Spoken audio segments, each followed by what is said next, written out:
Hey guys, it's Zach from Boosters and Brews coming to you with a brand new brew for Modern. So the way I went about building this deck was basically I went towards what is dominating and ruining Modern right now, and that would be this little devil right here, the wonderful Treasure Cruise. It has pushed Blue-Red Delver so far over the top, it's dominating every meta of every tournament of everything that's being played right now. I know there's a GP in Madrid this weekend that's Modern, and I guarantee there's going to be at least 2 lists in the top 8, probably more. So, what I went about doing was tackling it as straightforward as possible.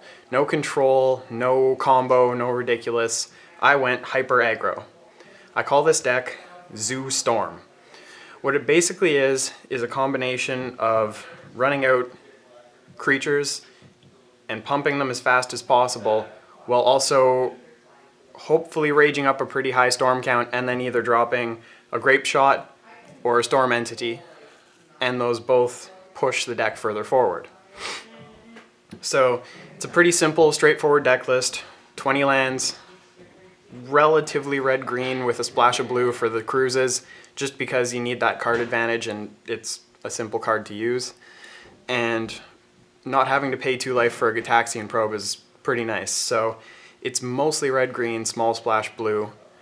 I've been looking towards pushing a bigger splash if I wanted to have a transformational sideboard, but we'll get to that later. So the main deck is 4 Goblin Guides, 4 Monestary Swifspears. Those are your main aggro guys. The 2 you want, turn 1, swing 1 with whatever you can get on them. They're what you want out first. Then you also have Simian Spirit Guides to pump your land and possibly drop into a bigger combo where you can also throw down turn 1 Burning Tree Emissary into something else. Now after that, you've also got your draw engines to push your storm count, which are Manamorphose and Gitaxian Probe. They're both free, in quotation marks, draw spells where you can keep pushing and building your hand and digging harder and harder.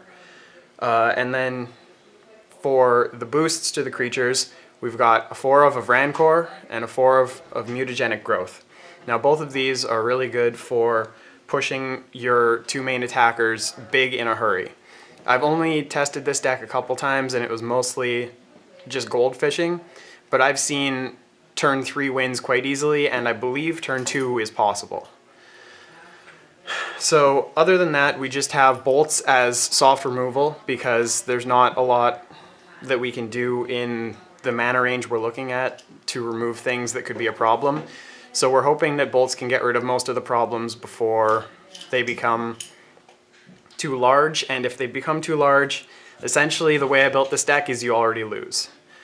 So other than that, I wanted to bring up the next point I was going to make, which is for sideboards, I don't think I'm going to do any for the brews because it all depends on your local meta. I could put together a sideboard that would be really good against a handful of Modern decks, but that doesn't actually mean it'll benefit you if a couple of your local players are playing Affinity and a couple are playing Tron. I mean, I might not have put any Artifact Hate in, and you would get ruined by them after game 2 once they've sideboarded, and that wouldn't help you at all. So I mean, I can give you some suggestions, but I'm not going to actually have a 15-card board on the side.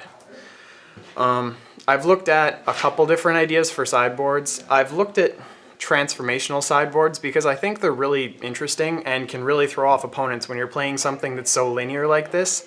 Having a transformational sideboard can really confuse them for game 2, and then you have the curveball of which one do I side back into for game 3.